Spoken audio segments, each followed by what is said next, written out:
જય હિન્દ દર્શક મિત્રો, હું જમીલ પઠાણ. આપ જોઈ રહ્યા છો તીર સમાચાર. દર્શક મિત્રો, 3 વર્ષના લાંબા સમય બાદ ફરી લોકશાહી જીવંત બનવા તરફ જઈ રહી છે. કારણ કે છેલ્લા 3 વર્ષથી ગ્રામ પંચાયતોની ચૂંટણી થઈ ન હતી, વહીવટદારનું શાસન હતું. આજે છોટાઉદેપુર જિલ્લાની વાત કરીએ, સ્થાનિક સ્વરાજ્યની ચૂંટણીનો માહોલ આખા ગુજરાતમાં છે. સાથે છોટાઉદેપુરમાં પણ 124 ગ્રામ પંચાયતોની ચૂંટણી હતી. 6 ગ્રામ પંચાયત સમરસ બનતા આજે 118 ગ્રામ પંચાયતમાં સરપંચ પદ અને સભ્ય પદ માટે મતદાન પ્રક્રિયા હાથ ધરવામાં આવી છે. આપણે આવી પહોંચ્યા છે છોટાઉદેપુરના ધંધોળા જૂથ ગ્રામ પંચાયતના એક મતદાન મથક ઉપર. આપ જોઈ શકો છો, ગ્રામ પંચાયતની ચૂંટણી હોય, સરપંચની ચૂંટણી હોય ત્યારે સૌથી વધુ રસાકસી રહેતી હોય છે, સૌથી વધુ રસપ્રદ કહી શકાય કે આ ચૂંટણી રહેતી હોય છે અને તેમાં લોકોને પણ ખૂબ રસ હોય છે.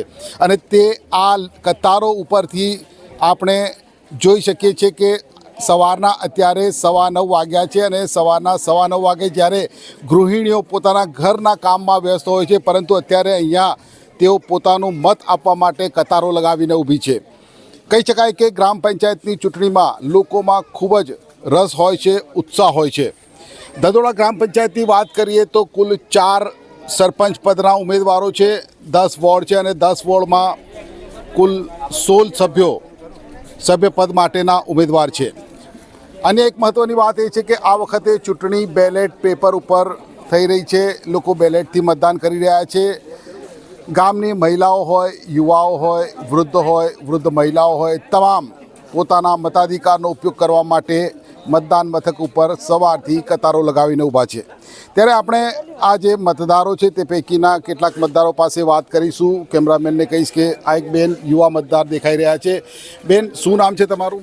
રશ્મિતાબેન. રશ્મિતાબેન, પહેલી વાર મતદાન કરો છો કે ભૂતકાળમાં મતદાન કર્યું છે? પહેલી વાર કરો છો. બિલકુલ પહેલી વાર મતદાન કરવા માટે આવ્યા છે. ત્યારે તેમની પાસેથી જાણીશું. બેન, કેવા ઉમેદવારની પસંદગી કરશો? કેવા ઉમેદવારને તમારો વોટ આપશો? એવા ઉમેદવારને વોટ આપશું જો મદદ કરશે. કેવી મદદ? જો પાણીની મદદ, લાઇટની મદદ, બોર કરી આપે એની મદદ, રોડ વ્યવસ્થા કરી આપે, કૂવા બધું કરી આવે એવી વ્યવસ્થા મદદ કરશે, એવા વોટ આપશે. બિલકુલ ગામની અંદર એક સુચારુ વ્યવસ્થા ઊભી કરી આપે તેવા ઉમેદવારની તેઓ પસંદગી કરશે તેવું તેમનું કહેવું છે. કે ગામની અંદર સારી રોડ વ્યવસ્થા હોય, પાણીની વ્યવસ્થા હોય, વીજળીની વ્યવસ્થા હોય, અને ચોક્કસથી આ હોવી પણ જોઈએ. કારણ કે પાયાની જે સુવિધા છે, એક નાગરિકને પાયાની સુવિધા જ તેના માટે મહત્ત્વની હોય છે. ત્યારે આજે છોટાઉદેપુર જિલ્લામાં કુલ 118 સામાન્ય ચૂંટણી માટે મતદાન થઈ રહ્યું છે અને 6 પેટા ચૂંટણી માટે મતદાન થઈ રહ્યું છે. આપને એ પણ જણાવી દઉં કે કુલ 184 પંચાયતની ચૂંટણી આજે થવાની હતી.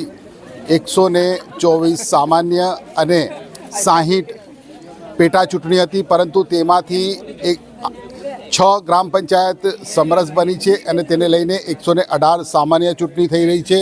અને જે 60 ગ્રામ પંચાયતની જે પેટા ચૂંટણી હતી તેમાં પણ ઉમેદવારો બિનહરીફ થતાં હવે માત્ર તેમાં પણ 8 ગ્રામ પંચાયતમાં પેટા ચૂંટણી થઈ રહી છે. આજે કુલ 126 ગ્રામ પંચાયતમાં ચૂંટણીનો માહોલ જોવા મળી રહ્યો છે.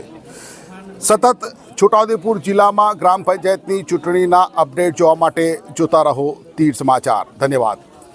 એક્ટિવાથી લઈ જેસીબી સુધીના, ટૂંકમાં દરેક વાહનના અને દરેક કંપનીના, જી હા, દરેક કંપનીના અને દરેક સાઇઝના ટાયર એકદમ કિફાયતી ભાવમાં મળશે અને તે પણ આપણા છોટાઉદેપુરમાં. જી હા, છોટાઉદેપુરમાં. અને હા, જો તમારી પાસે રોકડા રૂપિયા ના હોય ને તો ચિંતા ના કરશો, અહીં બજાજ ફાઇનાન્સની સુવિધા પણ ઉપલબ્ધ છે. સરનામું છે Apex Traders, Silver Spoon hotel સામે, triangle complex, highway road, Chhotaudepur. Mobile number છે 7359953545. છોટાઉદેપુર સહિત રાજ્ય, દેશ અને દુનિયાના સમાચાર જોવા માટે સબસ્ક્રાઈબ કરો તીર સમાચાર અને બેલ આઇકોન જરૂર દબાવો.